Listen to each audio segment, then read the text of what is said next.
Good evening, ladies and gentlemen. Welcome here to Flatout Racing Network's coverage of Race 4, Season 4 of the Dark Horse Racing Series with the DW12 cars. We are getting set to go racing under the lights here tonight in the Windy City at the Chicagoland Speedway.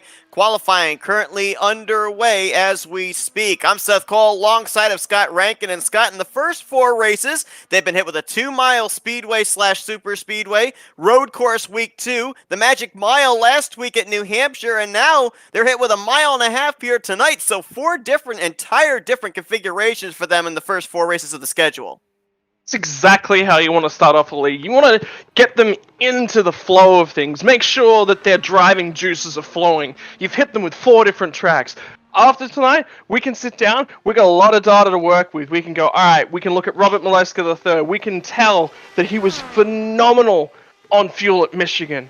He was nearly there at Road America until he made a mistake coming out of some of the slow corners, got on the gas too aggressively. He had to fight his way through traffic last week. He came away with the win, albeit controversially. Man, it's been one hell of a season so far, and we're only in round number 4. What are we expecting from tonight? I reckon we're going to get a lot more chaos again. We can hear Matt Wagner in the 11. We saw Jimmy Drynan just moments ago. A lot of talking points coming in tonight. Maybe the big one that I've been hearing from drivers up and down the grid here this evening is the fact that here tonight, it's going to be a lot about throttle control because your car gets super tight when you're running in somebody else's draft. So we could see a lot of 1v1 battles here this evening as opposed to the pack racing we saw back in the season opener, the 2-mile track. Yeah, look, I mean, there's different options. Chicagoland's phenomenal at that. It does create really, really good racing. Expect a lot of that pushing, though. That aero problems is going to be a massive, massive issue. So, look, I mean, the drivers are going to have to deal with it. They'll do the best that they possibly can, and they'll move on with it. I mean, it's the same for everyone. Fixed setups in this series means that everyone's out there in the same setup is going to be experiencing the same things. All except for that leader, of course. He's going to have things a little bit more his own way. But hey, look, it's IndyCar. It creates close racing. It creates exciting racing. The racing so far has been phenomenal. A lot of respect shown between all the drivers as well. Even the drivers that get caught when they should be at the front of the pack and they have to fight their way through, they're doing it very, very respectfully. And something the Dark Horse has shown me is that these guys are actually really good race car drivers, and they're very aware, switched on. They're not sending it. They're not being incredibly aggressive. They're being the right amount. They're doing everything in moderation, the right bits and pieces that you really want from it. Looking at Henry Bennett, our winner from a couple of weeks ago at Road America. Moments before, we saw Nick DeGroot. Now, DeGroot's actually got some momentum coming into tonight's event. Granted, he doesn't have a win here this season, but just 2 days ago, he ended up picking up the victory in that Indianapolis 500 special event that Dark Horse had. So, obviously, if you're looking at someone that's got some good mojo this week, you wouldn't have to look far to the number 89, who currently sits 4th on the board. Right now, it's Robert Mileska, who is on the top, looking for his second pole on the season. Of course, the only multi-time winner so far this year. And, oh yeah, by the way, his previous pole back at Michigan, when he sat in the pole, he went on to win that race. So we could end up seeing him try to go coast to coast for the second time this season. Yeah, but you got to remember that race back at Michigan, that wasn't all his own way. He literally had to sit back there and feel safe, and that's how he ended up winning the race, because he used his head. He was a little bit better at it than all of his competition around him. So, look, I mean, options, different opinions. What's everyone going to be able to run? Is he going to be able to run away at the top again? You mentioned it. Wagner's been right there. Henry Bennett's been there. Henry's been troubling him quite a lot. Bronson Stafford, the rookie to the league, has been putting a lot of pressure on these guys as well. Yeah, even with Robert Mileska having such a good start to his year, only 6 points, make that 5 points actually, over Bronson Stafford, as you mentioned, and only 11 points over Henry Bennett. Rick Ravon, also up there in the top of the standings, 19 points back in 4th. So it is still anybody's chance to even here tonight at Chicagoland to pick up the points lead into next week. It's kind of interesting, too, because talked about last week at New Hampshire, how it was the first time that the drivers in the Dark Horse Racing Series had taken to that racetrack. Well, how about back-to-back weeks? Because Chicagoland is making its first appearance on the IndyCar schedule. Yeah, but Chicagoland's also one of those tracks that does show up from time to time, so these drivers should be aware of it. So, look, I mean, got to be happy with it. I'm a big fan of Chicagoland, in terms of in terms of what it brings to the schedule. It's a tight track, it's difficult, it's not easy to drive this track quickly in the train. Out in front with Robert Maleska, who's managed to snap himself another pole by, get this, 1/1000th of a second. He's managed to take it away once again. He's going to have the easiest job because he's going to be able to get that jump. Then everyone else behind him is going to shuffle in and be in that aero wake. So look, if I'm in Maleska's shoes tonight, maybe I throw that fuel window a little bit out there and I force the guys behind me to follow me in that wake for a little bit. Just see what they can really do. Once they get by me, maybe I do settle back into that fuel saving strategy. Maybe I'm trying to save as much as they possibly can. But hey, look, who knows? Great qualifying effort out of Charles Teed as well, as he sits on the front row with Robert Maleska III. Taking a look here at our starting lineup for this evening's event, and we've been told that the number for these drivers for the most part is about 40 laps that they can stretch it on fuel. You take that, put that into a 120 lap race, so there's at least 2 pit stops that these drivers are looking at to make if we manage to run this entirety under green flag conditions. And some of these drivers might stretch it a couple of laps, some of them might pit a little bit earlier by a couple of laps over that window, so we certainly could see some pit strategy come into play in tonight's event. That was a look at your LMCgear.com starting lineup. LMCgear.com is a one-stop shop for all your motorcycle camping and backpacking needs, specializing in camping gear that is ultra lightweight and compact, making it perfect for carrying on your motorcycle or in a backpack. They also carry all the motorcycle accessories you need to get your gear safely down the road. Check out lightweightmotorcyclecampinggear.com today. Race car is going to be leading these cars off the grid momentarily. And how aggressive do we see these guys in the start of this race? Because obviously everybody had to have experienced that aero tightness when they have someone pull right up in front of them. Last thing you want to do, since even though you have a faster pair at your disposal, is have to use that faster pair with a torn up race car only a few laps into this event. Yeah, look, I mean, you're going to go in a couple different directions. There's going to be drivers who want to be aggressive, who want to get to the front in the front. Remember what I said as well. If you can get your car out in front, you're not going to be suffering from the effects of the aero wake. So there are going to be a couple guys who are looking to be aggressive and put themselves ahead of everyone else just so they don't have to deal with that. Alternatively, I talk about this every week. It's play yourself into the game. Make sure that you're available to win the race. It's the most important. You don't have to lead a single lap of the race to win, except for that last lap. That's the only one that counts. I was having this conversation with another racer last night. It could be drivers saving tires, saving fuel, and that's their target. They're basically just going, I gotta get myself to this last pit stop with a clean car, be in the window, be attached to the front group, and then I'm gravy. Everything before that is just about setting yourself up. When you're working out pit stops and those sorts of things in these cars, in these sorts of situations, you actually start at the end of the race, and you work your way backwards. So it's 120, alright, 40 back's 80, 40 back from that's 40. So you're breaking the race down into 3 segments based upon the end of the race backwards. And then it's about segmenting the race, notifying yourself in your head, making sure you make a conscious decision to focus on those stages of the race as they come and lift the ante each time. Down the backstretch they go as we are underway here at Chicagoland. Maleska III out in front. That's Nick DeGroot in the yellow and black machine trying to go for second place on Charles Teed. Jimmy Drynan in the Menards machine up on the top side, trying to make it 3 wide there going into the corner. Now, we ended up noticing back during the qualifying, drivers going down onto the apron on the front straightaway. That is allowed during qualifying conditions, but under race conditions, that is considered out of bounds. These drivers must keep their machines on the right side of the white line at all times, or else there would be a penalty incoming. Which is interesting. I mean, normally when you think of Chicagoland, that area on the front stretch is considered in play. It is for stock cars. They need that extra little bit of space to wiggle room, but Indy cars don't need that, and that's the decision that race control and admins have made. And look, it's the same for everyone. And that's whenever you're making decisions based upon what sections of the racetrack that you want to be available, it doesn't matter. At the end of the day, you can choose if you want to cut turns 5, 6, 7 on a road course, and you're happy with that, and everyone cuts them, and it's easy to manage and manipulate. Go right ahead. You know, it has to be even, it has to be consistent for everyone, and then it's down to the racers to actually sit down and work out the best way to manipulate those circumstances for themselves. DeGroot has moved to the point. Teed will follow in second. Maleska has dropped 2 spots since the start. Back into the 3rd position with Jimmy Drinan and Bronson Stafford. Currently completing the top 5. Ooh, Drinan.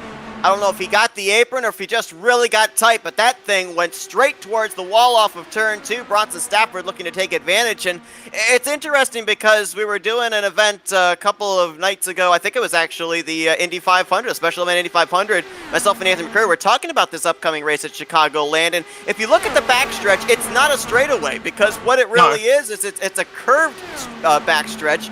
So, in essence, Chicagoland is really one of the true ovals out there of the 1.5 mile configuration.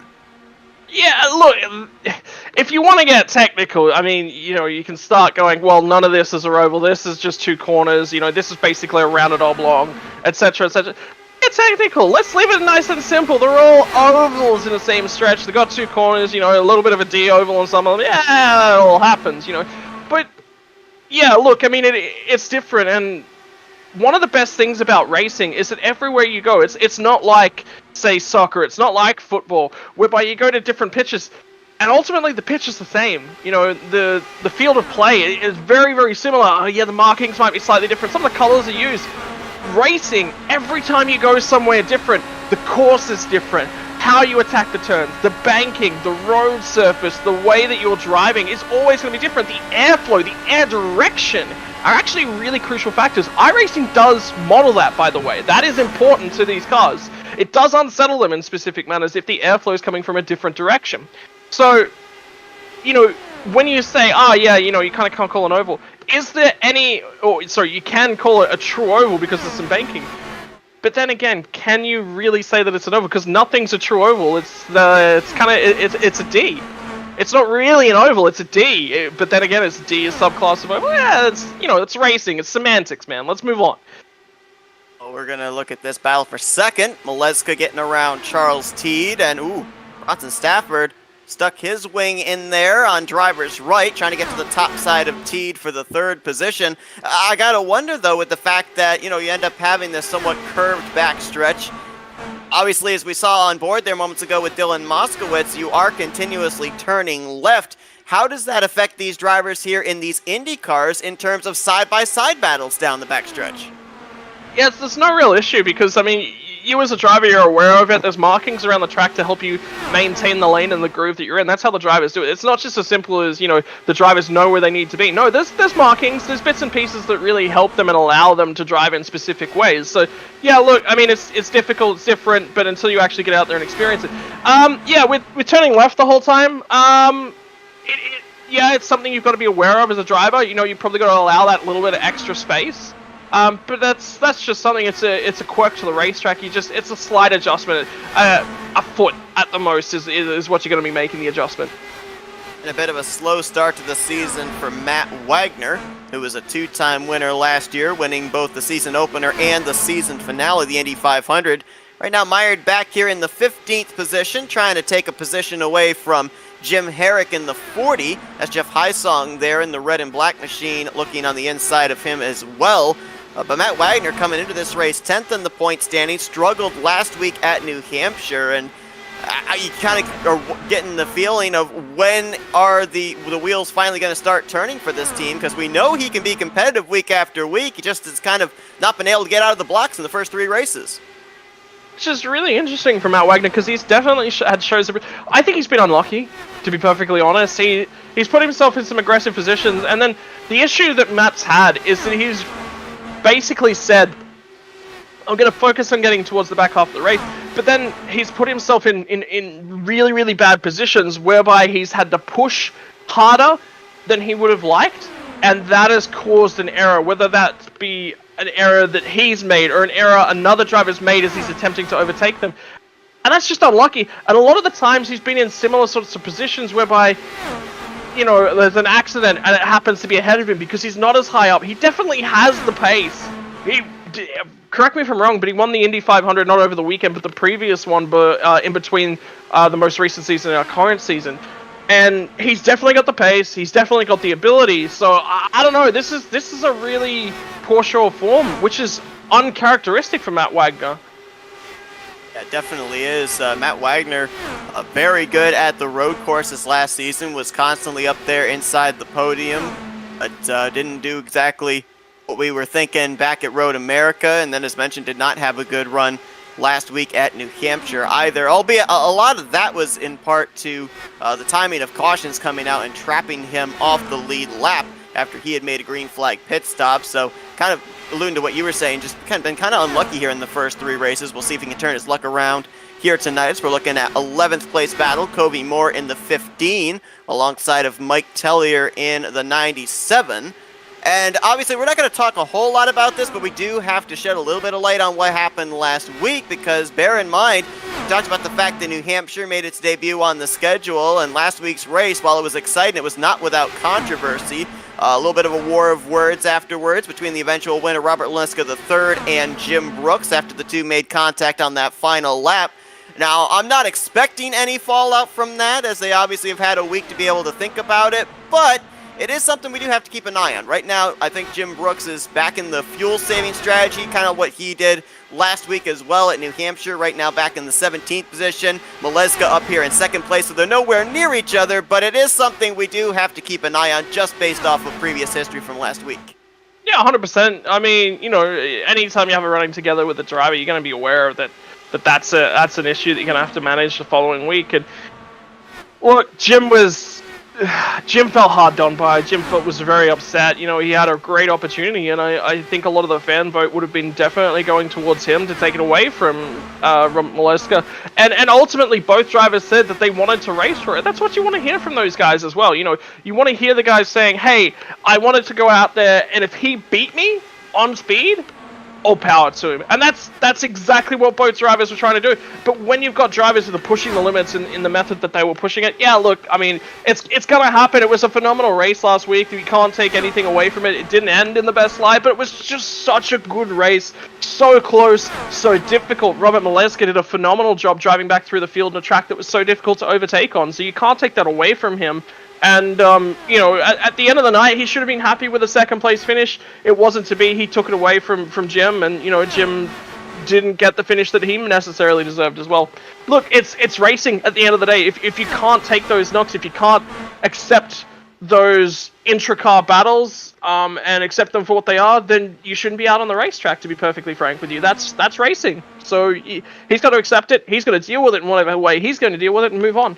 Yeah, it's definitely a bitter pill to swallow, but I'm 100% with you. You know, as soon as you take that green flag, you're basically taking that green, starting that race with the knowledge there's only going to be one winner at the end of the night. It may be you. More than likely, it's not going to be you. I mean, you're opening yourself up to that risk, and that's what these drivers do every single week. Things have gotten spread out here at the front of the field. DeGroot's got little less than a second back to Robert Maleska. Then about 1.2 seconds back to Bronson Stafford in third. He's got over half a second back to Charles Teed. Then another half second back to Henry Bennett. We're not really seeing a lot of side-by-side racing until we get outside of the top 10. So for the most part, all these guys up here inside of the top 10 positions, they're all just kind of running their own races here. Some of them might be conserving. Some of them might be testing the waters in certain grooves for later on in the race. A little bit of experimentation time for those guys. Yeah, look, I mean, we talked about in the pre-show, you know, that there was going to be options for a lot of these drivers to run in different formats, and a lot of these drivers to go for fuel saving, and then we're going to create a lot of these little packs worth of racing. That hasn't quite happened, but it has at the same time. If you actually have a look at Nick de Groot and Robert Maleska, in the early phases of the race, Maleska drifted back. When you're on the pole and you get a great launch, what happens is you can give yourself a too good launch. So he's gotten too far out there, the arrows pulled him back, because the other drivers have been in his draft and got a lot more momentum going on. He gets passed a couple times. There's nothing he can really do. From there, he sort of settled in a little bit. Nick de Groot took the fall. From there, what's happened is the two guys that were immediately behind Nick de Groot, they started fighting. That allowed Nick to run away. And then since then, it's been Robert Maleska had to pick his way past those two guys and then try and mount an attack, and he hasn't been able to get back there yet. So what's happened is effectively Nick de Groot has made the most of his competition fighting themselves and tripping over themselves. We didn't see it, but I have been noticing a number of drivers really getting tight, pushing up off of turn 2, particularly towards that outside wall. I believe a couple of laps ago, Jim Herrick may have done that. He has since brought his car to pit road, and he's actually taken on his faster pair already. So tough break there out of the gates for Jim Herrick in that 40 machine. Right now, 1 lap down in the 22nd position. Yeah, unlucky for Jim. I mean, potential for another good finish. He was running really well again last week. That fuel stop race that New Hampshire created for us was definitely an interesting race, and Jim Herrick was one of the guys that was benefiting from it. Tough break. Sometimes you just got to accept him. There's a couple of guys, obviously, up here that we saw last season. We saw even the season before at the end of Season 2 when FRN came on to start the broadcasting for this series. But some new faces have popped up here full-time for this season. We've already sung the praises of Bronson Stafford, how consistent he's been in the first 3 races. Second in the points, only 5 points behind Robert Maleska III. And right now, trying to track down the aforementioned Maleska for the 2nd spot. Right now, Bronson holding down 3rd place. Another guy back there, how about Polo Hernandez? Had that 2nd place finish back at Road America, followed it up with another good run last week at New Hampshire, and right now 6th on the racetrack, 7th in the point standings coming to this one. So there's some new faces that are starting to get up here, and that's the beautiful thing about a new season, because there's always those drivers that you didn't see in the past couple of seasons that start mixing it up with the early favorites. Yeah, and I'm actually very, very impressed by what Polo Hernandez has done so far this season. You mentioned his road course start. That was phenomenal. Sorry, excuse me. Look, I need to get more sleep. Polo Hernandez has done a phenomenal job at the road course, but then if you have a look last week at New Hampshire, I wasn't overly impressed with him at Michigan. He didn't have a great race at Michigan. He never really played himself into things there. But last week at New Hampshire, he was aggressive. He was making moves throughout the field, and he had his car up there in a really good spot a couple times right throughout the race before Field's strategy obviously changed things up once again. So Hernandez has probably put a lot of practice in, and he's actually really starting to show his abilities. 6th place? I don't know. I think he can get into the top 5 towards the back end of this season. Right now, he has picked up the most spots since the drop of the green flag. Started 11th, up 5 to 6th. Driver that behind him has picked up the most spots, 4 spots to the good. That's Rick Ravon, and that's a little bit surprising because Rick Ravon was a former pole sitter last week at New Hampshire. He's been very good this season so far. Finds himself 4th in the overall standings, 19 points back, but he qualified back in the 13th position and only made his way into the top 10 about 10-15 laps ago. So not the usual speed we're used to seeing out of Rick Ravon. You gotta wonder if maybe they've missed something here early on, or if maybe they are playing an entirely different strategy than what we've seen them do in the first 3 races. Yeah, ultimately, something to consider as well within Dark Horse is that the qualifying setup is different to the race setup. So, and the only time they really get to utilize that is in their own private practice sessions or when qualifying actually comes around. So there could be a case that a fair few of these drivers, Matt Wagner could actually be included in this, didn't have the practice that they needed on the qualifying setup to be able to go out there and really hammer. As far as I'm aware, the qualifying setup only differs in terms of fuel level.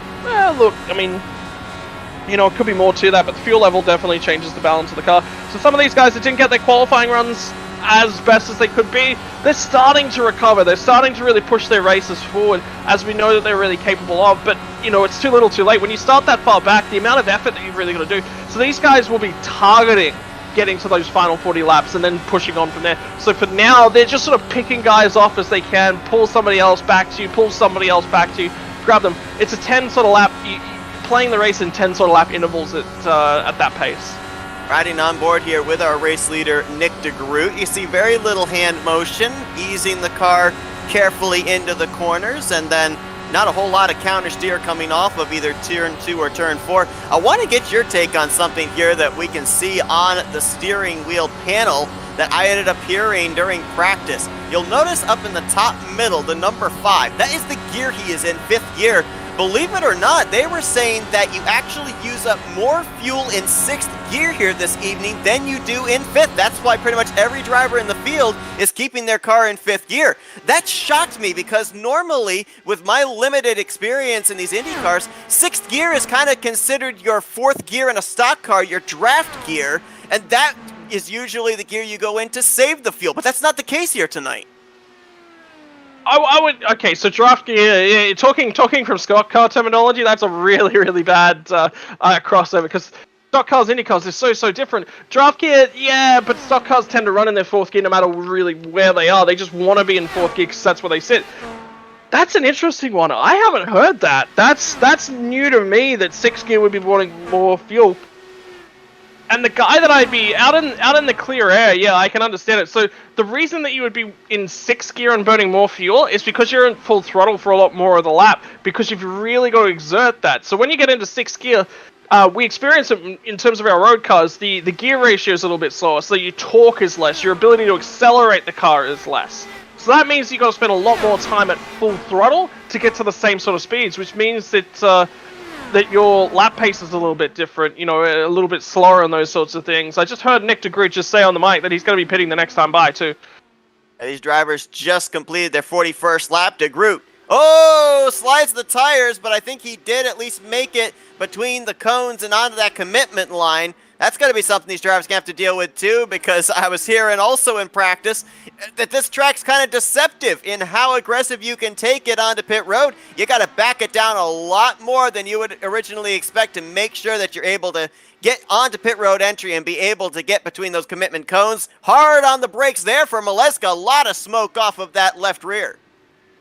Yeah, so remember that there was a lot of discussion at the official Indy 500 this year that the way, and, you know, look at the way that those drivers were using their brakes. What's happening is the brakes need to be offset, the brake pads need to be offset from the brake discs. And the reason that you want to offset those pads from the disc is because you don't want those brakes, when the car's vibrating around the racetrack, to shuffle in and start to make contact with the disc. You lose a lot of time, a lot of speed, a lot of momentum. It's not good in terms of your overall lap pace. So the margin for those pedals was increased. There was a bigger gap between the pads and the discs. And what that means is for the guys to actually get their cars to slow down, they have to slam on the brakes, because first of all, they've got to make sure the the pads move in and make contact with the disc, and then you've got to apply pressure between those pads and the disc to get the car to stop. That's why we saw so many accidents in pit lane entry in the IR18, I think it is, within official IndyCar at Indianapolis. These guys here, not as much of an issue. These are regular setup, but it's still difficult to come from such a high speed from a banking where you've got grip. You can throw the car in to all of a sudden bring the car to a stop. Jeremy Drinan pit from the lead. Matt Wagner inherits the top spot, and now he'll duck onto pit road. Looks like it will cycle back around to Nick DeGroot, and he actually extended his gap between himself and Robert Maleska III. It was about 9/10 of a second when the two hit pit lane. It is now opened up to almost a second and a half between those two drivers, and it looks like everyone that ducked onto pit road, everybody got it down to pit road speed. No penalties handed out here in this first round of green flag pit stops. Yeah, that's a really, really phenomenal stop by a lot of these guys as well. You'll see Matt Wagner will rejoin the racing surface in a little bit, and hopefully bring that car back up to speed. So the gap between our guys here at the front is 1.4, 1.5 seconds. That is so close to Robert Maleska losing the draft from Nick DeGroot, and then it's onto your own race. But alternatively, Nick DeGroot, for the first time in a long while, he's catching lap traffic. He's going to be in the arrow of these guys. They're punching that hole. They're disturbing the area in front of him. So he's going to have the effects of that draft manipulation in a very near future. Alternatively, though, he's going to be faster in a straight line. So we're actually going to see the true pace and the difference between Maleska III and Nick DeGroot for the first time in a couple moments here. Yeah, those two drivers up ahead are Gale Brooks and Nicholas Winook. Both of those drivers on the tail end of the lead lap, but albeit maybe a half a straightaway ahead of the race leader and in danger of going a lap down here as we're closing in on 50 laps into this event. Now, obviously, with these pit stops cycling around, this has put Jim Herrick back on the lead lap, but he is way off sequence from everybody else. He's actually about maybe 10, 15 laps away from him. He's going to have to come back down pit road again. And while all of these drivers are going to only probably have to make one more stop before the conclusion of this race, Herrick looks like he might have to make two. Yeah. That's disappointing, obviously, for his night. You know, it's going to be a difficult time. Actually, keeping my eyes on Matt Wagner, actually, whilst we're looking at Jim Herrick. Matt Wagner's just grabbed 2 spots for position as well. So he's all of a sudden turned the wicker up a little bit. I think in that first stage, we were talking about how he was mired way back in terms of the pack.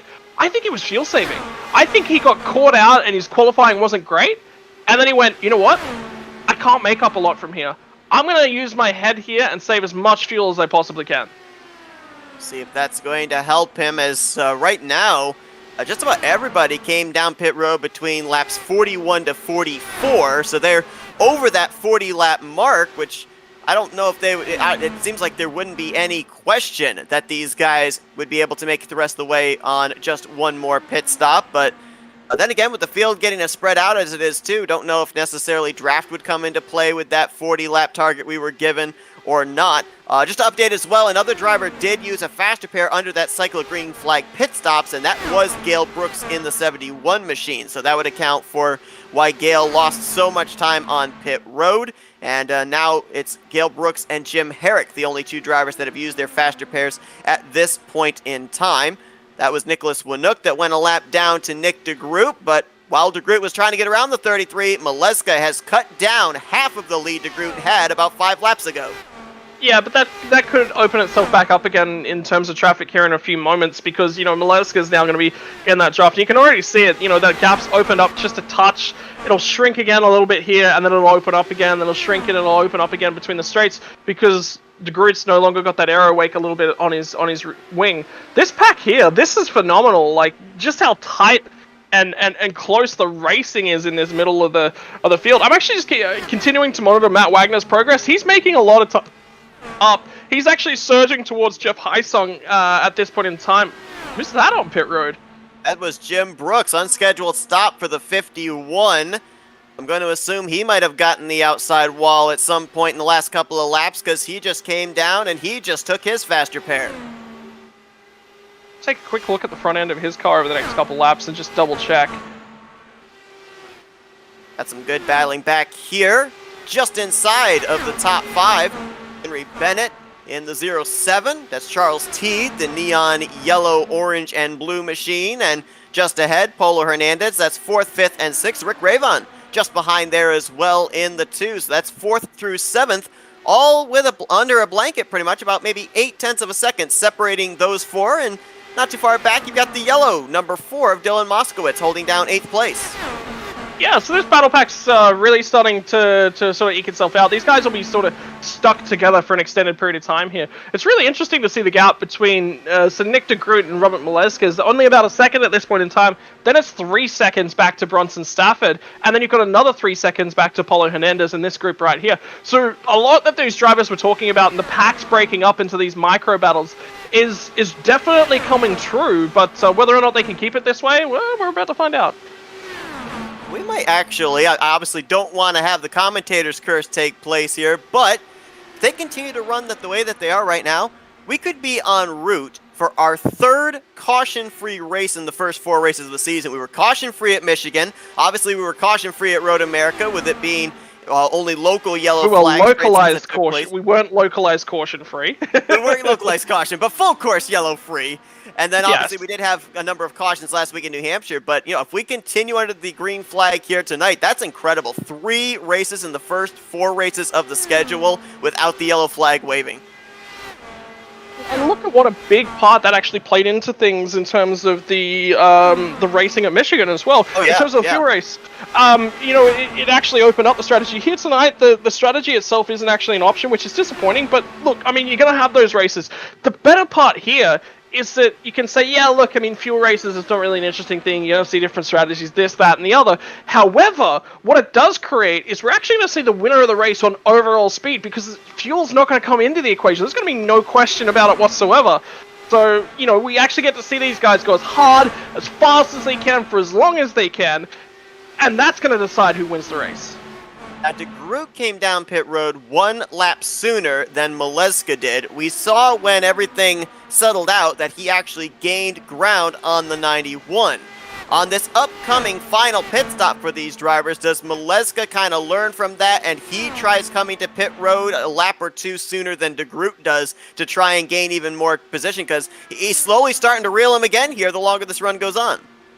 Well, you've also got to remember that the pit window for these guys, Maleska come in the lap later, so he can run that extra lap longer. Additionally, he won't have to add an extra lap worth of fuel, whereas Nick de Groot will. So that gap's going to close, I think, this time through pit lane. I'm wondering whether or not Nick de Groot didn't necessarily run the tank dry, which is why he may have had a lap or two left in the tank. And that's why he came to pit lane early, was to open up this gap. But he's going to have to pay that back at the end of this pit stop, because he was trying to break that toe to Robert Maleska. He was trying to get out there and just punch this massive gap. And unfortunately, traffic played its part, as it always does, you know, within racing like this. And unfortunately, guys have come back to him and really forced him back into Maleska. So I wonder whether or not Maleska is going to be the winner at this time through pit road, just through sheer not having to add as much fuel. Well, if you look at the time spent on pit road from commitment line to commitment line and pit stop in between, it was actually Robert Maleska III with the faster time, about 0.6 of a second faster overall than Nick de Groot, but we didn't see that translate into any time gained on the racetrack when everything cycled around. So the only thing I can possibly think of that would have played a factor into the gap growing was maybe de Groot being a little bit more aggressive either on pit entry coming to that commitment line or his pit exit coming back onto the racetrack. I mean, you know, it could be in all of that. It could be where he cycled back into traffic, you know. The fact that Nick de Groot cycled back out and had a clean track could have played a part. And admittedly, Robert Maleska may not have necessarily... I reckon he's probably lost it on that extra lap that he did, rather than necessarily being to do with between commitment line and commitment line, because you've got to realize that for the first lap of the race, he had nobody in front of him, you know, so he had to make adjustments, and he had to drive the car as hard and as fast as he could, but he was searching for the limit the whole way around the lap because he wasn't aware of where the limit was, and I think he lost a little bit of momentum there, whereas Nick de Groot was already aware of what that limit was. Looking ahead here from race leader Nick de Groot, there's more traffic to deal with. Il Brooks in the 71, Matthew Rodriguez in the 57, and the problem right now for de Groot is those two are actually battling up ahead of him, so there's no clear lane to be able to find any clear air to get to the nose. Yeah, he's trying his hardest though. Admittedly, the draft is going to help. These guys have actually single-filed out to try and help him, so really good driving by the drivers at the tail end of the lead lap as well. You know, you've got to be able to have the thing about racing is you want to be able to maintain your own battle for position, but at the same time you want to be able to give the leader their option to come on by you because they've got their race to run, you know. So look, what these guys are actually doing is perfect. I mean, Matt Rodriguez gained a little bit in terms of when Nick de Groot went by Gale Brooks. Then he lost a little bit of time back to Gale Brooks when Nick de Groot came by him, and the same's going to happen here with Robert Maleska. Maleska's going to get by Rodriguez. Now has to get by the 71 of Brooks and then set his sights back on Nick de Groot. When de Groot was having to deal with these cars, Maleska closed it up to half a second. Now that he's having to deal with the traffic, it's starting to open up again. Now 7/10 and continuing to increase. De Groot starting to pull away once again with the top spot. Guy that's on an island all his own is Bronson Stafford. He does have someone to race with. That is the lap machine of Jim Brooks in the 51 to his outside, but Bronson currently sits about 4.5 seconds behind second place Robert Maleska III and over 2.5 seconds back to Polo Hernandez. So right now he's just kind of running his own race, which may not necessarily be a bad thing because the less drivers you got around you that you're racing with, the more room you've got on the racetrack, the more grooves you've got available to you, and at the same time it helps keep your car in one piece. Yeah, it does. And the issue for Bronson Stafford right now is he's got the two drivers that have had to cycle through pit lane on alternative strategies right around him. So he's got Jim Brooks, and probably about 5-6 laps ago, Jim Hendrick actually come on by him. Sorry, Jim Herrick. So I can't read at the moment. There's the coloring on my lettering is all over the place. Something's going on my PC. But anyway, so these guys got fresher tires. They're pushing a little bit harder. So he's had to let these guys by. The leaders haven't had this, which is why that gap's opened up a little bit. He's still going to keep managing, though. And the issue for him right now is that Jim Brooks is right there. And Jim's not running away because Jim actually only pit like a couple laps later than everybody else to pick up that fast repair. So he hasn't got this massive tire advantage, this massive fuel advantage over everyone else. Admittedly, right now, Jim's probably good to push on fuel and still make it home, no questions asked. So, look, he's got the option to run as hard and as fast as he can, whereas Bronson doesn't really have that option. If he's a little bit fuel limited, then he's got to save. But the issue is, Jim Brooks is really just pushing him back slowly over a period of time into the guys behind him, and Paulo Hernandez is coming. Hernandez has kind of left this group of Rick Ravon, Charles Teed, and Henry Bennett. Those three continue to battle for the 5th position. And we saw just moments ago a pass for 9th. Jimmy Drynan getting around Mike Teller. Good run there for Jimmy Drynan. 2nd start on the season. Last week had a good qualifying effort at New Hampshire, but then spent a good portion of the beginning of the race, kind of a moving chicane for other drivers. Finished that event out in the 17th position, doing a lot better here tonight as we got a driver on pit lane. This is a little bit sooner than we were expecting to see drivers hit pit road. That's Joe Agee in the 81, and it looks like that could have very... Yeah, that was unscheduled, and he's out. That's very odd for Joe Agee. I actually wonder if something hasn't happened in real life and he's had to remove himself from the race for an unscheduled reason, because that car doesn't seem like there's no damage on that car whatsoever.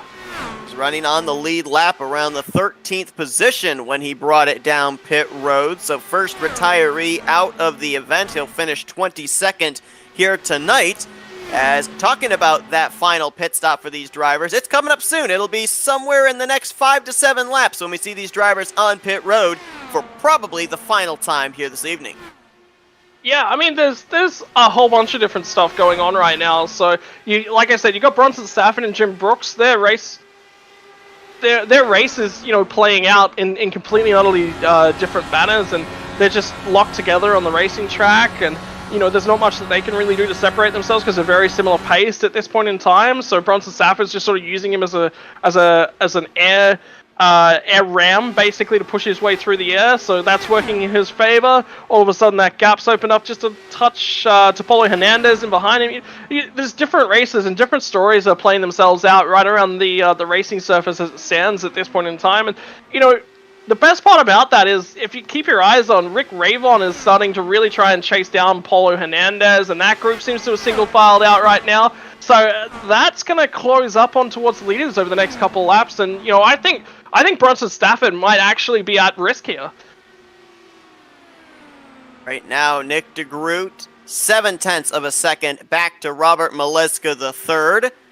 And you alluded to it, the battle was won, well, I should say one of the battles was won by Nick DeGroot on the first round of green flag pit stops. We'll see if Maleska can counter it and win the battle on this second round. It's looking like it's going to be a 2-horse race here between Maleska III and Nick DeGroot, 2 former champions. DeGroot, of course, the champion back in Season 2. Maleska, the outgoing champion back in Season 3. As Henry Bennett has hit pit lane from around, I think it was the 6th position. So first of the leader to hit pit road. The cycle has begun. Final pit stop of the night. So this is Henry Bennett going, I need fresh air. I think I can beat these guys, but I need to create an overlap. He's coming to pit road early because he knows that fuel's not really a concern. He just wants to get that different track position, see if he can create an advantage. Ultimately, nothing may happen out of this. He may lose time, depending upon where he rejoins the circuit at and what traffic he's going to play himself into. So they're out of turn 4. That was Benjamin Combs in the 77 who ducked onto pit lane. Benjamin was running around the 14th position, I do believe, when he ducked onto pit lane. Here comes Matt Wagner, who actually was one of the drivers that stayed out the longest during the first round. He's one of the early drivers to pit road here on the second round of pit stops. And the leaders are coming together. That is really interesting. So there's going to be no overlap on either of these guys. Maleska closed up there. It was, half a second, and now it's about a car length between the two coming onto pit road as a number of drivers smoking the tires back there getting onto pit lane. Moskowitz, Drynan, and Tellier amongst those. Yeah, and have a look at this. Nick DeGroot is going to accelerate out of his pit pay here, and then he's going to get up to pit lane speed, and then he's going to rejoin the track. Whereas Robert Maleska is going to put the pedal down, and he isn't even going to get to full speed before he crosses that pit lane line. Look at that. That is completely and utterly based on where their pit stalls are. That right there could be an exchange for the lead as it was Maleska the third getting off pit road ahead of Nick DeGroot. Stafford now from the lead going to hit pit lane. And I think that two things played the factor into that lead change there. Number one, as we saw, the gap was closed up on pit entry between those two drivers. Go back and watch Nick DeGroot and Robert Maleska in traffic through 3 and 4 on that last lap. You have to, that's a replay that we need to see. Drop back and take a look at that here, but we saw obviously as well, Maleska starting on the pole position here. Obviously he had that first pit stall, and I think that helped him with his launch on pit exit. This is what Scott was just alluding to down here into turn 3. That's Rick Ravon in the 2 in the middle of this. Oh my goodness, muscling his way through. 4 wide for a brief moment there out of 4. Yeah, and that's just, look at everybody's trying to fight for their track position, trying to make sure that they can get to pit lane, and Maleska just loses all his momentum because he's got to make adjustments, and DeGroot maneuvers that car absolutely perfectly. There was not another inch that he had in terms of pace. I think that was the 0-1 of Polo Hernandez that was trying to come to pit road that slowed up Maleska, and this is your battle for the lead right now between DeGroot and Maleska, side by side down the backstretch, nose to tail out of 3 and 4. Maleska trying to side draft as much as he can around the outside, and as they continue to battle for this position, they've got 5 seconds, almost 6 seconds back to Bronson. Stafford DeGroot gets tight through the center of the corner, almost rides Maleska up to the wall. Yeah, Maleska's got that momentum on the high side, so anytime they come onto a straight section of the track, when you're running that high side, it's a longer way around the track, but what it means is that you can hang on to your momentum. You don't have to wash off as much speed because the corner's not as sharp, and the banking's a little bit better. The banking really works for you up there. We saw Polo Hernandez have some difficulty getting onto pit road, almost got run over by Robert Maleska III. Unfortunately, the speeding police handing out their first ticket of the night. Polo Hernandez hit with a speeding penalty down to the 20th position after running a majority of this race up inside of the top 7. Wow, I mean, that's just crippled his race, and we're talking about luck. You know, if you have a look at the situation and where they were on the circuit, they had the leaders right around them. They had to make adjustments. Everyone was running slightly differently in that groove there because of the race scenario that they were in. People were trying to get to pit road. People were trying to let the leaders by. It didn't work. And ultimately, everyone's still in the race, which says that is phenomenal car control, phenomenal awareness. Charles Teed had to bail on his pit lane entry because otherwise he would have taken out Maleska. And subsequently, he was one of the last drivers onto pit road here in the second and final cycle of green flag pit stops. Teed's going to currently be in the 8th position, just ahead of Matt Wagner. Mike Tellier's popped up into the top 10 as well. Got some traffic up here ahead of the 2 race leaders. I believe that is the 51 again of Jim Brooks, who actually just got himself back onto the lead lap with all of this cycling around. He's about 3-4 laps away from having to hit pit lane, and he's going to lose the lap under green flag conditions before even coming to pit road.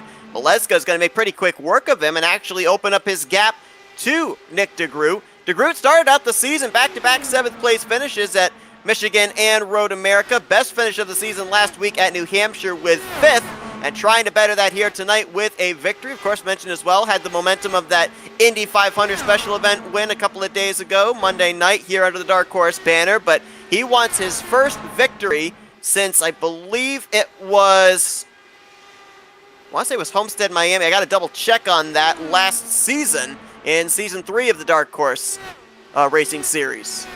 So there's a lot more at stake for Nick DeGroot right here than there is for Robert Maleska. Maleska, if he finishes second, he'll maintain the lead and he'll extend it a little bit. He wants the win just so he can put a little bit more of a buffer to his competition. Oh, yellow! Yellow, that changes the race scenario. Ryan, I believe. 99, I think, has had an issue. He sits on pit road, front wing completely gone. Oh, was having such a great run here tonight as well. Spent a good portion of this race up inside of the top 10, and just like that, closing in on 25 laps to go, the yellow flag waves for the first time here tonight, Chicagoland. Oh, that's rough. That is extremely rough. Oh, man. You did not want to see that. Take a look at what happened to him. He's battling with Dylan Moskowitz at the time. This was around the 13th position off of turn 4.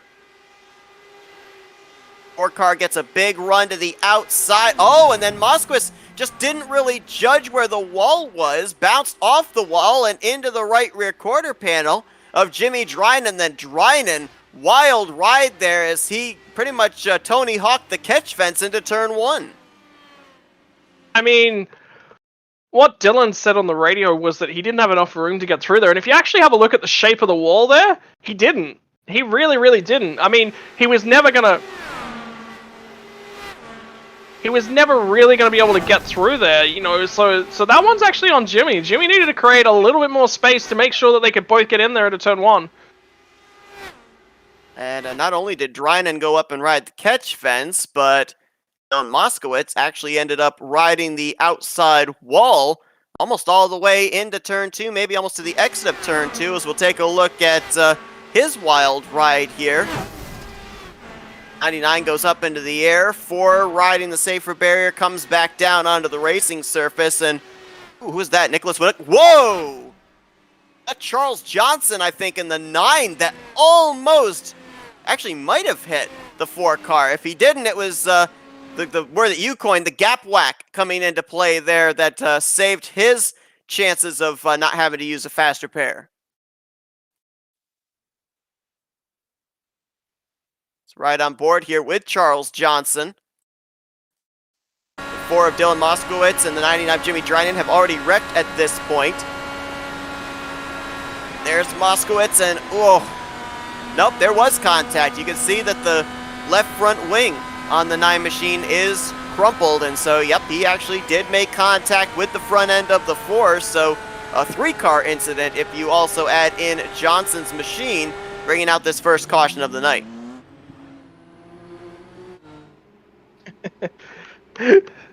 That's yeah, look, I mean, that's disappointing. That's unfortunate. So, oh well, such is life, unfortunately. You just gotta deal with it. We got some strategy here, Scott. Bronson Stafford, Charles Teed, Mike Tellier, all gaining track position here as they elect to stay out under this caution. Maleska the third, DeGroot, Bennett, Ravon, Wagner, they all came to pit road, and for the second time tonight, that number 1 pit stall pays dividends for Maleska the third because he got out ahead of DeGroot. He'll be restarting 4th, DeGroot back in 5th place here for this upcoming restart here this evening with, well, little more than 20 to go, I think, when we end up getting the green flag back in the air. We'll keep our eyes on things as it stands, but anyway, look, I mean,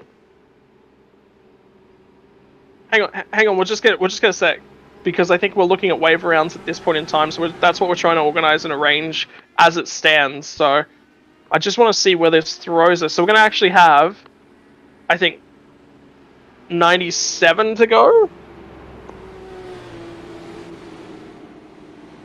Gail Brooks went around and got a wave around there. I believe Gail Brooks actually was the free pass car here under this yellow.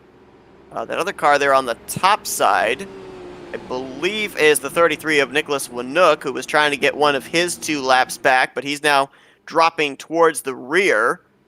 And I believe that this caution actually saved Jim Brooks in the 51, who, remember, was off sequence with everybody. He was on the lead lap, was still out there on the racetrack at the time that caution came out, so he will be on the lead lap here for this upcoming restart. Looks like a total of 14 drivers will be on the lead lap of 20 still running when we get the green. Yeah, so they're just organizing wave rounds at this point in time. It sounds like Benjamin Coombs thought he had a wave round, which he did, but I think he took it already. So he thought he was getting another one, which would have put him 1 lap ahead of the field, but now that's all sorted, so...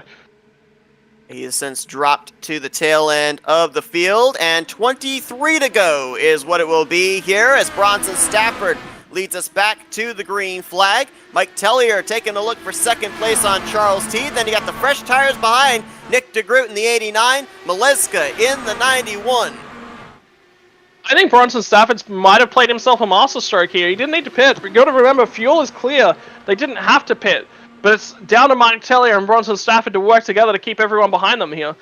Ooh, look at Nick DeGroot trying to go to the outside of T. Now looks back to the inside. Again, has to keep in mind, you cannot go below that white line or else that ensues a penalty. So had to be very careful that he turned that car back up and did not go down anywhere near that white line. He slots into third now, trying to get around the two teammates, the 61 and the 97, who are side by side for the race leading to turn 3. Yeah, I think this is planned from both Bronson Stafford and Mike Tellier. They're working together here. They want to block up both lanes, which means Nick DeGroot has got to send it 3 wide to try and find a way through. Oh, he makes contact! Oh, and up into the air goes Stafford, as well as Mike Tellier and Nick DeGroot. They reckon further up. That's Polo Hernandez in the 0-1 going around out of turn 2. Big melee from the entrance of turn 1 to the exit of the second corner. DeGroot and Stafford visiting the catch fence. Lot of right side damage on Mike Tellier. Big time damage as well on the 0-1 of Polo Hernandez. I'm not certain who it was that tagged him, but there's got to be at least another driver that sustained some damage. We didn't quite see it in our camera shot there, and a lot of suspension damage there on Polo Hernandez. That right front isn't even touching the racing surface right now. Oh, that's unfortunate. Oh my god, that takes out. I mean, Bronson Stafford has put in a lot of work this week to try and put his car in a position whereby he could win this race. Remember how close he was last week? You know, he had options there. He had, you know, potential for himself to win the race, and he got caught up with Robert Maleska. This time it's Nick DeGroot. DeGroot was trying to be aggressive. He could see that you know, both of the FRN cars are leading the pack. You know, he wants to get by them because he needs to make sure that he gets control of at least one of the lanes. If he can get control of one of the lanes, he can make the pass. That's what he's trying to do, and unfortunately, it just all goes sideways. Tried to shoot up the middle. Stafford was on the inside. Tellier was on the outside. We'll take a more farther out view of it here, and it's just kind of hard to tell. It almost looked like a little bit of gap whack there with the contact of Nick DeGroot's left front into the right rear of Bronson Stafford. Obviously got him loose going into the corner. Yeah, look, let's start gap whack trending again, please. So gap whack, for those of you who aren't, I'm so glad that you said it, because it sounded natural, too. There was no force on it. So gap whack is what I'm calling netcode. Unfortunately, there's a bit of gap between the two cars, and they make a whack. So that's why it's called gap whack. And here's what happens to Polo Hernandez. Oh, Hernandez actually initiated the follow-up contact as he got into the back of Jim Herrick. Both of those drivers were running off the lead lap at the time, and both of them sustaining some pretty good damage as well. Obviously, a lot of that. Oh, that's right. Yeah, because Herrick had already used his faster pair. I think that we could kind of translate some of that into reactionary of what had happened ahead of them, but nonetheless, both drivers sustaining quite a bit of damage. And do we dare take an onboard with Bronson Stafford here going into turn 1? Oh man, it's disappointing. It's heartbreaking. You know, there's not much you can really do for Bronson Stafford. Him and Mike Tellier are working together absolutely perfectly to try and hold down both lanes. They create enough of a gap that Nick DeGroot thinks he can get the car there. That's what the issue is, right? There's nothing he can do in that. He's just a passenger. What you've got to do as a race car driver is you've got to prevent there from being that sort of a gap so that the guy behind you knows that it's not a slot for you to go into. And unfortunately, him and Mike Tellier just didn't work close enough together to close down that gap. And that's what happens. Nick DeGroot saw a gap, he went for it, he tried it, and unfortunately some gap whack got in the way. Yeah, we ended up running about 90 laps, green flag. Had that caution come out, everybody gets bunched back up, and everybody wants to take advantage of the fact that they're all back in the same zip code. And unfortunately, it's involved a couple of really big-name drivers here tonight. Nick DeGroot led the good portion of this race. I think he's led the most laps up to this point. He had to use a faster pair, is going to be coming back out onto the racetrack 2 laps down. Bronson Stafford pretty much solidified himself in the 3rd position the majority of this race, and he is now back onto the track, but he is also 2 laps down to the race leaders. So all of a sudden, 2 of the possible favorites here in the final stages of this race find themselves pretty much out of contention. It now pops up some new faces. We've still got Maleska up here, but Charles Teed is now the new race leader. Henry Bennett's now up to third. Rick Ravon there in fourth, and Matt Wagner slowly, methodically has now worked his way at the end of the night up into the top 5. Yeah, what a performance from Matt Wagner. We said, look, I mean, the guy has had space. He's been incredibly unlucky, and that's racing, unfortunately. He's had to deal with that up until now. This time, the luck plays into his favor. Can he go for a win here?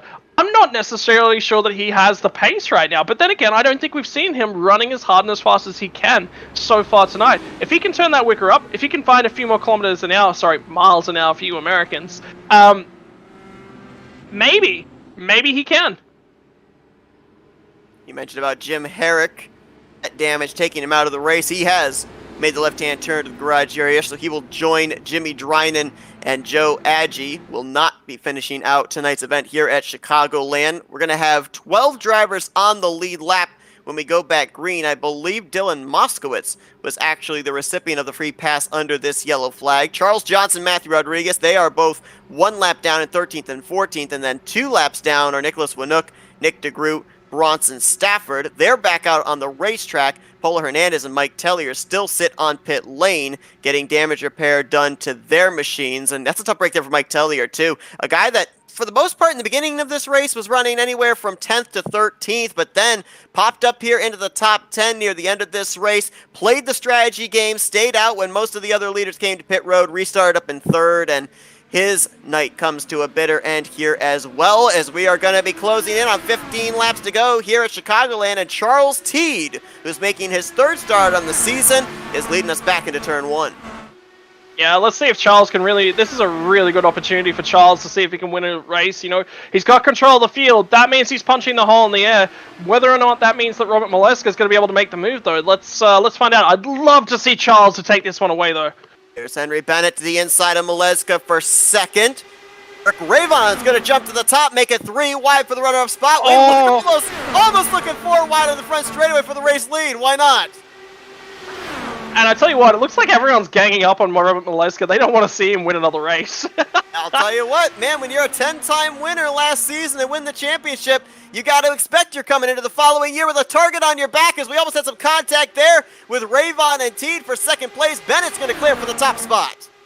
Yeah, and have a look at this from Rick Ravon. What a performance. He hasn't really shown a whole bunch of speed so far tonight, but remember what I said. Get yourself to that final quarter. Get yourself in there. Give yourself an opportunity. Rick Ravon has done that and done that extremely well, and now he's got pace. I look at some of these other guys in the latter portion of this lead pack. Jeff Heisong running in 6th. Eric Peterson get a piece of the wall there off of 4, but he's currently holding down 7th, trying to keep Covey Moore in his rearview mirror.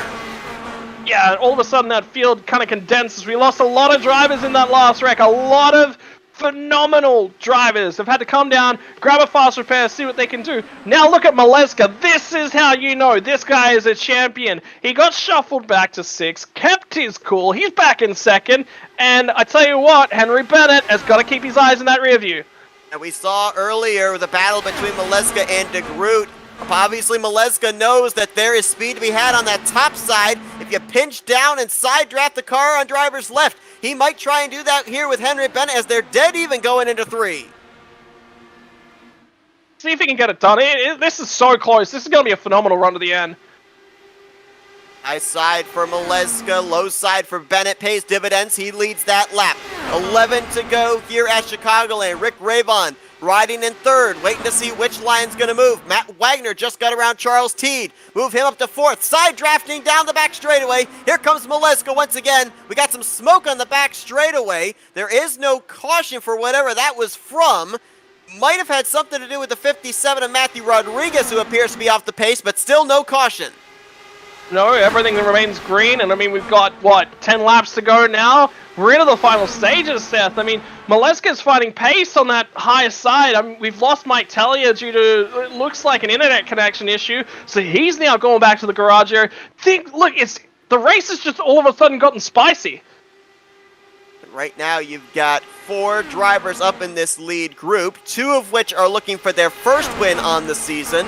Rick Ravon and Matt Wagner. Bennett's looking for his second, and Maleska's looking for his third win in the first 4 races. All 4 of them nose to tail, separated by about half a second down the back straightaway. Oh, all of a sudden, I mean, this race, who can tell? Do you want to lead it coming? Is this like Indy? You don't want to lead it coming to the final lap? I don't think so. I think you actually want to be the lead car in this pack. I think you want to control the aero, because I think it's so much more difficult passing. Robert Maleska's been able to do it. I haven't seen a whole host of other drivers be able to do it reliably. They've had issues with being able to pass. And not only that, but if you're Maleska out in front, you get to dictate the line you want to run, force the others behind you to change up the line they're running in search of clean air. Yeah, 100%. You cannot understate that. You cannot understate how badly you need to search for that clean air. You need it. You need the front wing air. You need to be able to really turn the car through the corners and maintain as much momentum. If you have to roll out of the throttle, that's a big problem. You're going to be losing time to the cars around you. You're seeing right there, it's pretty much, you can see visibly 4 lanes in the corner separated by those seams. Maleska keeps running on the lowest lane.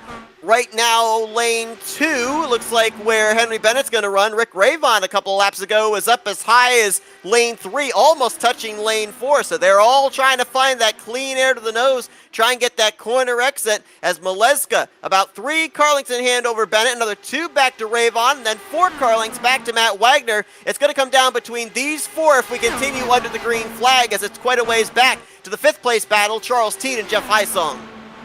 Yeah, it is really a 4-horse race, and I tell you what, Henry Bennett is really starting to lose this one towards Rick Ravon. Matt Wagner, what did I say about him earlier in the night?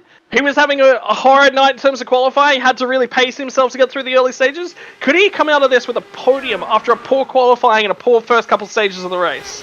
And Matt Wagner last week was really bad for him as he finished 18th in New Hampshire. He had a 9th place start in the season and also a 5th place finish.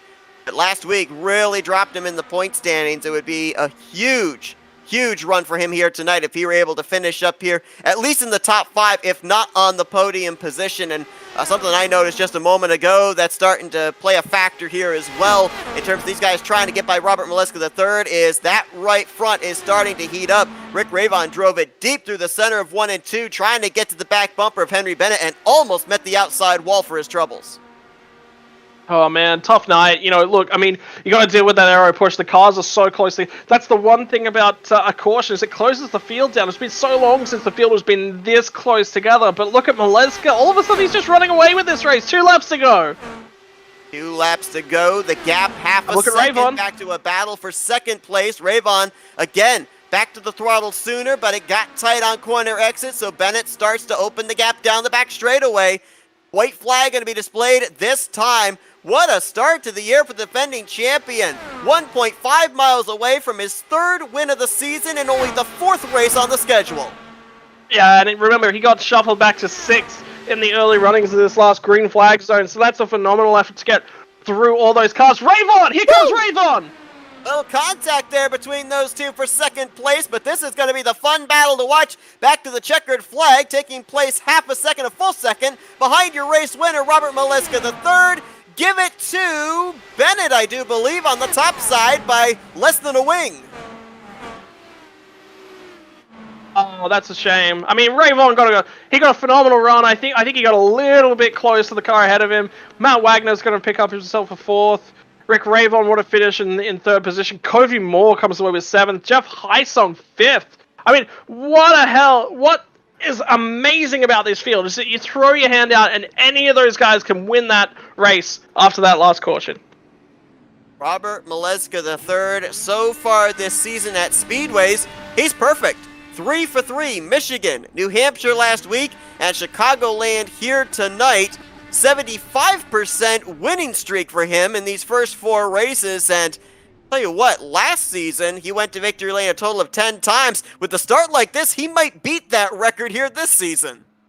Wouldn't that be something if he was able to go, you know, back to back and win championships, but just break another record? I mean, the field has definitely stepped up this season, I feel. The pace is phenomenal. The efforts are phenomenal. But for him to come out here and show his class, he's gotten a little bit lucky. And sometimes you need that to be a champion. Well, he's going to obviously get to celebrate in victory lane for the third time here this season. However, the job's not done. The pressure is not off because, yes, Bronson Stafford, who was his closest competitor in the points, did not have the night he was looking for, finishing in the 17th position. But Henry Bennett, who is only 11 points back, finishes just behind him in second. Rick Ravon, who is fourth in the points, 19 points back, finishes on the podium as well in third place. So the competition's still there. The pressure's still on heading into the Bluegrass State of Kentucky next week.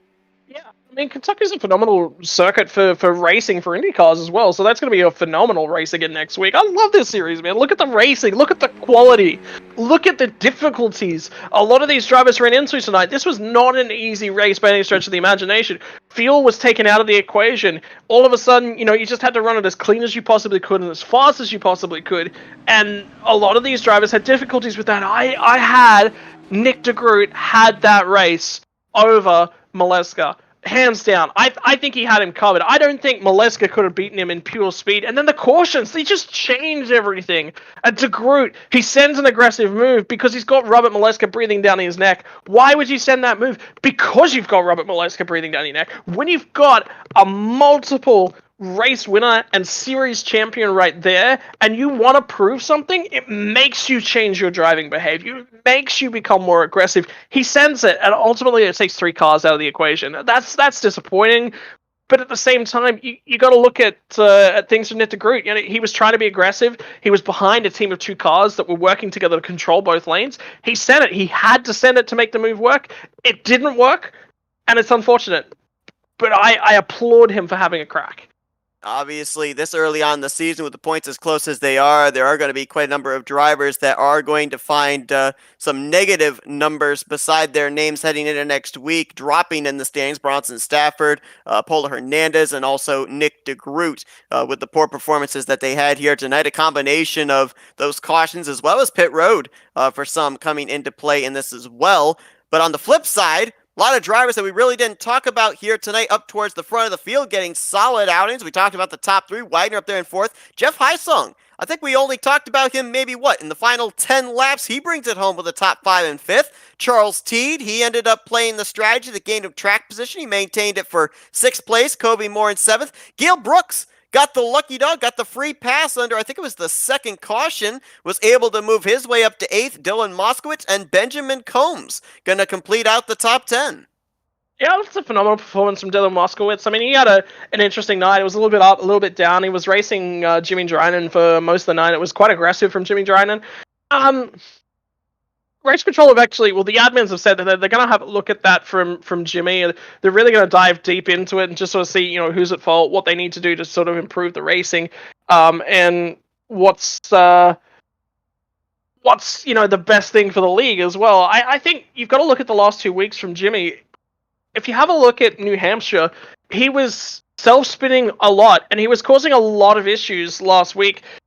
You've got to say, from Jimmy's standpoint, yeah, you can come along 1 week and have a look at that and be like, okay, yeah, look, that's a throwaway week. I made some mistakes. I pushed it a little bit too hard. The next week, you've really got to come out and you've got to make sure that you're clean. You've got to make sure that you're consistent. You've got to make sure that you show the league admins, yeah, I do belong here, and I should be here on driver skill alone. Not that everyone has to sit down and watch over me at the end of the race to make sure that I'm not causing issues out in the circuit. Has he done that this evening? I was hearing drivers talking to each other, basically saying that he was being very aggressive the whole race long, and he was getting quite close to cars, squeezing them for room. So the guy's definitely an aggressive racer. That's fine if he's not causing issues. Unfortunately for Jimmy, he is starting to cause issues, so he needs to have a look at himself and look at the way that he's driving. I'm not necessarily saying take away the aggressiveness. What I'm saying is that he just needs to curb the edges of it, really, and make sure that he's providing enough racing room, because you take away that first caution that Jimmy and Dylan Moskowitz brought out, and the race runs green to the end because this field is so spread out, it's going to be so difficult to cause a yellow. And obviously, we're early on in the season, but a lot of times you can actually go back and look at results from race 2, race 3, race 4, and then later on in the schedule, notice a close up of points or a growing of points and point back to an earlier race. These races, yes, they're being run to set up for the championship later on in the season, but they actually do have a lot of bearing on what the championship picture looks like further on down the road. And the last thing you want to do is be overly aggressive and be that factor, so to speak, into pretty much maybe predetermining who the champion's going to be. Yeah, I mean, it's not necessarily predetermining who the champion's going to be. I mean, look, if you have a look, why is Robert Maliska leading right now? Yeah, he's made a mistake. You can definitely say that his race at Road America was all his own fault, but he adapted to that, right? I'm curious to see the next time that we go to a road course what his approach is. Is he just going to sit there and take points? Is he going to be aggressive? Because right now his season is running along as about as good as it can be going, especially when you consider that he's had effectively a drop week come from Road America. So it's been difficult for him. He's shown on the ovals that he is definitely the class of the field, and he's the guy that everyone is trying to hunt down. Road courses, he's right there, and his pace is definitely good enough to take some wins, but at the same time, the risk versus the reward, in that instance, I think the next time that we see him out there, and this is the difference that a champion will make within their driving style, is the next time that we see him on a road course, he's going to back it down a couple extra tenths. And the reason he's going to do that is a third place to him on a road course is as good as a win, because it keeps him moving ahead of some of his other rivals. It keeps him within spitting distance of the remainder of them. He's only losing a couple of points to the guys that are winning the race. So that's what his goals will be for the remainder of the season. Wins are great, but making sure that your points consistently finish for the remainder of the season, that's his goal. And talking about that upcoming road course, that's going to be in 2 weeks' time on July 21st at Watkins Glen, just after Kentucky next week. Let's go down trackside, talk with some of our podium finishers. Let's kick things off with the driver that came into tonight's race fourth in the point standings, your third place finisher, Rick Ravon. Hey, Rick, Scott and Seth up here in the FRM booth. You got us? What's going on? How you doing, Scott and Seth? Doing good. We were treated to a heck of a finish here tonight, but obviously with a lot of some contact, 3 wide, almost 4 wide racing there in those final stages. You were right in the thick of it. How nerve-wracking is it for a driver with there is space here, but when you got them 3 abreast, it's very limited. So were you sweating it there, especially being on the top side of the 3 wide on several occasions? Not really. I mean, with this group here in Dark Horse, you could trust them side by side by side by side by side by side. So I really wasn't worried about it, just as long as you hold your line, you could be sure that the guys underneath you were going to hold their line. So I really wasn't too worried about that. I mean, it was a difficult race tonight. Ultimately, it settled down into basically a green flag run, and then cautions come thick and fast towards the end. How does that alter your behavior as a driver? We saw you didn't get the qualifying that you wanted. You were basically just in trying to move your way through the field slowly, and then all of a sudden cautions come out. Do you get more aggressive because of that? Well, the time to get aggressive was on the starts and the restarts because the tires were still fresh, and that's when you can make moves. Once the tires start to wear, it gets more and more difficult. As you saw, the field spread out quite a bit, and it was just really hard to get a run on somebody because once you got to the corner, all you have to do is move in front of you, take your air away. And you were done. You had to back out of it, and then you lost, a couple of tenths. You had to try to work your way back up. So it was very difficult. Last week got the pole and was leading and came in the pits, and then the yellow came out. We got caught behind the pace car, and that actually happened twice. I pit while leading, and yellow came out, and then there was an accident in front of me I got involved in, and it was just a very frustrating week. And now this week I had a bad qualifying. That was my own fault. I messed it up. But you know what? To be able to come up here and get a third place, I almost got second. We almost got the guy that I call Handsome Henry.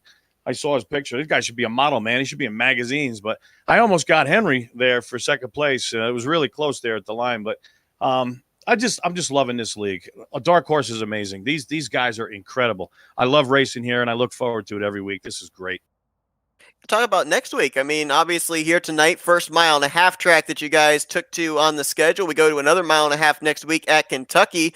Obviously, with the good run here tonight, what's the outlook for the Bluegrass State?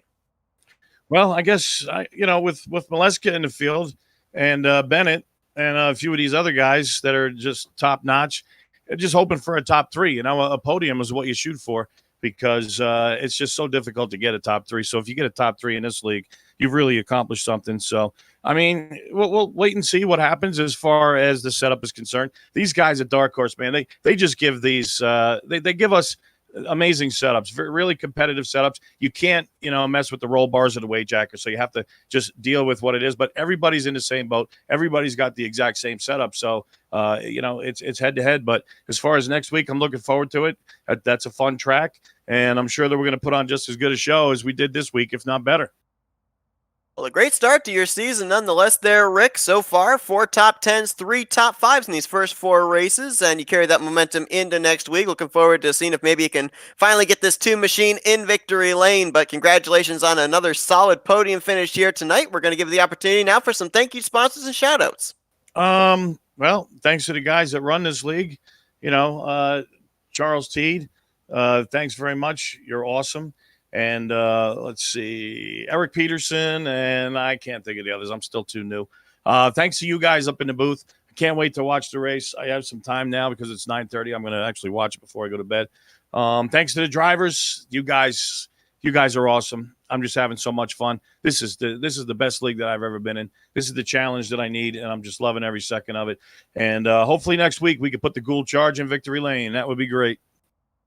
Well, Rick Ravon brings home P3 here tonight at Chicagoland Speedway. Congratulations on a great run. Enjoy your week, and we'll see you back here, Kentucky next Wednesday night. Yes, you most certainly will, unless the power goes out or something like that. God forbid. Thanks so much. Hope that doesn't happen. Thank you. Rick Ravon finishing 3rd place here tonight in a photo finish, 8/1000ths of a second short of getting 2nd place, away from Henry Bennett. Look like we have Henry here available for an interview right at this point in time. So looks like we're actually going to go down to victory lane. 3rd time this season celebrating in victory lane is the defending champion, Robert Maleska III. Hey, Robert, Scott, and Seth up here in the FRN booth. You got us? Yeah, I got you guys. How's it going? Well, man, I'll tell you what. We have seen you win races this season in many different interesting fashions. Fuel strategy at Michigan, a last lap pass last week at New Hampshire, and here tonight, having to really battle with Nick DeGroot and then hold off a hard-charging Bennett and Ravon here in the closing stage of what was looking like almost a completely green flag race at Chicagoland. Obviously, coming into this season, you had to know there was a big target on your back, but it looks like you're making some big statement wins here, saying, hey, I'm looking for back-to-back championships, and you're doing it early on. Yeah, firstly, thanks to Troy Lee Designs, HyperX, and Butt Kicker for sponsoring the series. But yeah, in my opinion, the race was kind of boring. I'm not sure how it was farther back, but, after 6 to 8 laps, the draft was just so bad, or the car would just plow so bad that you would get within like 5/10, and then you drop back, half a second, then you could kind of claw your way back. But I'm glad we got that caution actually with 30 to go and put on a pretty good show at the end. I mean, Robert, we're talking about championship implications from here onwards. You made a mistake a couple weeks ago at Road America. We're talking about how you're potentially going to tackle Watkins Glen when it comes up in a few weeks' time. Do you want to talk us through your mindset? Are you going to maybe back it down a few extra tenths and just say, hey, I'm happy to accept a 3rd place? Or are you going to be pushing out as hard as you can and go for a win? I'm always going probably 95%, close to 100%. So at Watkins, I'll be probably pushing as hard as possible. But I mean, we'll see how the race goes. I think last season it came down to fuel mileage. I think Alex Van der Sant made a really big save to win that race. So, if it's the same distance, if it's the same, mileage rating on a different setup, that might come into factor. But we'll see. Now, Robert, obviously in these first 4 races, we've run tracks of different configurations, 2-mile, road course, 1 mile, and here tonight, 1.5 miles. We're actually going to be, for the first time this season, going to back-to-back mile-and-a-half tracks, Kentucky next week. One thing that we saw here tonight played a big part into you being able to gain track position was the fact you qualified on the pole, had that number 1 pit stall. We saw you be able to win the battle off pit road on the second cycle green flag pit stops over to Groot, and then when you and most of the leaders came down after the first caution, number 1 pit stall gained you track position once again. Now, we don't really necessarily know how these cars are going to handle at Kentucky, but how much importance do you put on the good qualifying efforts to get that further up pit stall, especially on what we saw here tonight? Yeah, today I think the first 2 stalls were huge because, there's not much space to the line at all. Whereas I think Kentucky, there's a pretty good gap to the commitment count, excuse me. So I think qualifying is not going to be as big there. But yeah, I always, pride myself on being able to hollow up as much as possible, even though, in my opinion, this qualifying result today, I thought for me speed was really bad. I messed up quite a bit on entering 3 throughout the rest of the lap, so I was surprised to get pole. But yeah, just keep qualifying up front. Track position's always king, seems like, in all these races. So see if we can keep that up next week. Just to give folks a bit of a foreshadow, next week at Kentucky, Maleska goes in the defending winner. He got the pole and won the race last season, one of 6 times that he did that last year. So obviously we're looking to see if he'll be able to double down in back-to-back seasons. We wish you luck in that. But Robert, another victory here tonight. Right now you are batting .750 in terms of winning percentage, 3 for 4 in the first 4 races on the schedule. Congrats on that. We're now going to turn the microphone over to you for some victory lane. Thank you, sponsors and shout-outs. Yeah, thanks. Thanks to Jeff and Dylan for being my teammates. Great to see Jeff get a great result and Dylan have a nice comeback there at the end. And thanks to you guys for announcing on FRN. Robert Maleska III, 3rd win on the year in a very young Season 4 of the Dark Horse Racing Series as he takes the checkered flag here in the Windy City at Chicagoland Speedway. Congratulations, Robert. Best of luck next week as you try and defend your win at Kentucky. Yep, thanks, boys. Have a good one. That's going to conclude our coverage here tonight from Chicagoland. And talk about a race taking a complete 180 there, Scott. We kind of had ourselves settled in for this thing to go green all the way to the end, figure out who had the best car on the long run in terms of overall speed, and then 2 cautions that took out some big players, completely flipping this race over, bringing some new faces up to the front. But one of the constants, Robert Maleska III, keeping himself at the front and finishing up at the front. Yeah, and I mean, the big kicker for me is he got mired back in traffic there. He gets back to 6th place initially on the initial jump, and he's comfortable with that. He's comfortable making the moves. He's patient. There's a lot of traffic shuffling around the track right ahead of him, and he makes the moves. He makes them decisively. He keeps the momentum up, and he gives himself the shot at the win. Then he gets to the front, and nobody can catch him. There's guys that are close, but the tires just wear down just that little bit. They're not as sheeny. There's not a grip, and nobody else can make the move on him. So that's a perfectly planned race, and that's a man that's on top of his form right now. As mentioned, next week we go to Kentucky. Maleska, the defending winner. However, last season when we ran here for Dark Horse, we were using the IR18 machines. This season we're in the DW12s. Does that difference in car play a factor into Maleska maybe having more competition that he's going to have to hold off next week? I mean, potentially. I mean, guys are definitely going to come out and they're definitely going to want to try and take him down. They're going to want to hunt. They're not just going to be comfortable sort of attacking or defending, all of these sorts of things. It's going to be so difficult. It's not going to be as easy as you possibly think it will be. These guys are definitely going to have to work their butts off. That much is for sure, but we'll see if they can do it. There's a number of guys that are racing here this season that did not take part in last year's Kentucky race. Maleska led 63 of the 120 laps 1 year ago. We'll look to see what he's going to be able to do when they head to Kentucky next week. But he gets his 3rd win on the season. He will carry the points lead into Kentucky next week. And we will be bringing you coverage of that next Wednesday night with the green flag flying at 8 p.m. Eastern Standard Time. But a wild one here tonight at Chicagoland Speedway. Some late race drama, late race restarts, some chaotic cautions with drivers reaching the catch fence levels over in 1 and 2. But at the end of the night, it's Robert Maleska III hoisting the trophy. Scott's been a great one here tonight in the Windy City. Appreciate you joining me in the booth. Yeah, no worries. I mean, what a wonderful race. I'm so happy to be here once again. Thanks to everyone that tuned in tonight. Hope you guys enjoyed our coverage here for the Dark Horse Racing Series presented by Troy Lee Designs. For Scott Rankin, I'm Seth Cole. We'll see you guys next week at Kentucky Speedway as you've been watching another broadcast courtesy of the Flatout Racing Network. This broadcast is the copyrighted work of Flatout Racing Network and may not be rebroadcast, retranslated, or used in any form without the express written consent of Flatout Racing Network and iRacing.com Motorsports Simulations. Flatout Racing Network would like to thank you for your support, and we hope you enjoyed tonight's broadcast.